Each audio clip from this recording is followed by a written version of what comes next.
بسم اللہ الرحمن الرحیم۔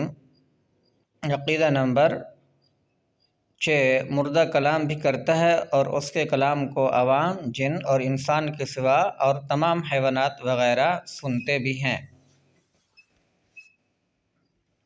عقیدہ نمبر 7، جب مردہ کو قبر میں دفن کرتے ہیں اس وقت اس کو قبر دباتی ہے۔ اگر وہ مسلمان ہے تو اس کا دبانا ایسا ہوتا ہے جیسے ماں پیار میں اپنے بچے کو زور سے چٹپا لیتی ہے، اور اگر کافر ہے تو اس کو اس زور سے دباتی ہے ادھر کی پسلیاں ادھر اور ادھر کی ادھر ہو جاتی ہیں۔ عقیدہ نمبر 8، جب دفن کرنے والے دفن کر کے وہاں سے چلتے ہیں وہ ان کے جوتوں کی آواز سنتا ہے۔ اس وقت اس کے پاس 2 فرشتے اپنے دانتوں سے زمین چیرتے ہوئے آتے ہیں۔ ان کی شکلیں نہایت ڈراؤنی اور ہیبت ناک ہوتی ہیں۔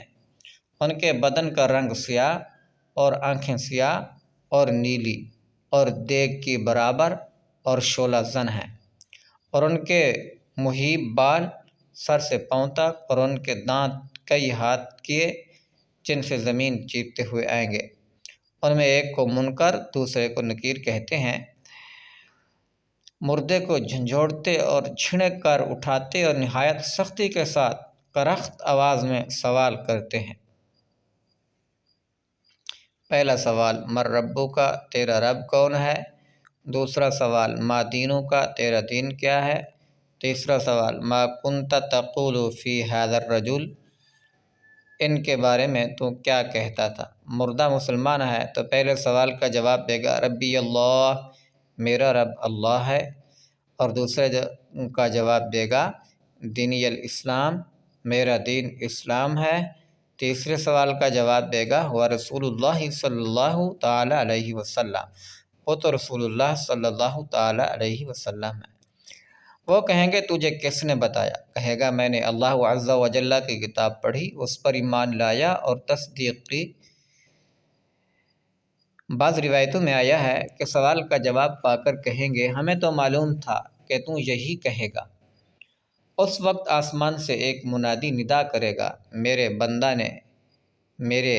بندہ نے سچ کہا، اس کے لیے جنت کا بچھونا بچھاؤ اور جنت کا لباس پہناؤ، اور اس کے لیے جنت کی طرف ایک دروازہ کھول دو۔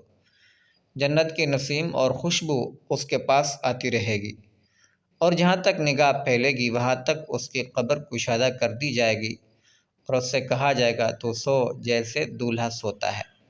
یہ خواص کے لیے عموماً ہے اور عوام میں ان کے لیے جن کو وہ چاہے، ورنہ وسعت قبر حسب مراتب مختلف ہے، بعض کے لیے 70 ہاتھ لمبی چوڑی، بعض کے لیے جتنی وہ چاہے زیادہ، حتیٰ کہ جہاں تک نگاہ پہنچے۔ اور وسعت یعنی نافرمان، وسعت بمعنی نافرمان، وسعت میں بعد پر عذاب بھی ہوگا ان کی معصیت کے لائق، پھر اس کے پیران عذاب یا مذہب کے امام یا اور اولیاء کرام کی شفاعت یا محض رحمت سے جب وہ چاہے گا نجات پائیں گے۔ اور بعض نے کہا مومن عاصی پر عذاب قبر شب جمعہ آنے تک ہے، اس کے آتے ہی اٹھا لیا جائے گا۔ ہاں، یہ حدیث سے ثابت ہے جو مسلمان شب جمعہ یا روز جمعہ یا رمضان مبارک کے کسی دن رات میں مرے گا سوال نکیرین اور عذاب قبر سے محفوظ رہے گا، اور یہ جو ارشاد ہوا اس کے لیے جنت کی کھڑکی کھول دیں گے۔ یہ یوں ہوگا کہ پہلے اس کے بائیں ہاتھ کی طرف جہنم کی کھڑکی کھولیں گے جس کی لپٹ اور جلن اور گرم ہوا اور سخت بدبو آئے گی، مان بند کر دیں گے۔ اس کے بعد دہنی طرف سے جنت کی کھڑکی کھولیں گے اور اس سے کہا جائے گا اگر تو ان سوالوں کے صحیح جواب نہ دیتا تو تیرے واسطے وہ تھی، اور اب یہ ہے، تاکہ وہ اپنے رب کی نعمت کی قدر جانے کہ کیسی بلائے عظیم سے بچا کر کیسی نعمت عظمیٰ عطا فرمائے۔ اور منافق کے لیے اس کا عکس ہوگا، پہلے جنت کی کھڑکی کھولیں گے، اس کی خوشبو، ٹھنڈک، راحت، نعمت کی جھلک دیکھے گا اور مان بند کر دیں گے، اور دوزخ کی کھڑکی کھول دیں گے تاکہ اس پر اس بلائے عظیم کے ساتھ حسرت عظیم بھی ہو۔ حضور اقدس صلی اللہ علیہ وسلم کو نہ مان کر یا ان کی شان رفیع میں ادنیٰ گستاخی کر کے کیسی نعمت کھوئی اور کیسی آفت پائی، اور اگر مردہ منافق ہے تو سب سوالوں کے جواب میں یہ کہے گا، ہاں ہاں لا ادری، افسوس مجھے تو کچھ معلوم نہیں، کنت اسمع الناس یقولون شیئا فاقول، میں لوگوں کو کہتے سنتا تھا، خود بھی کہتا تھا۔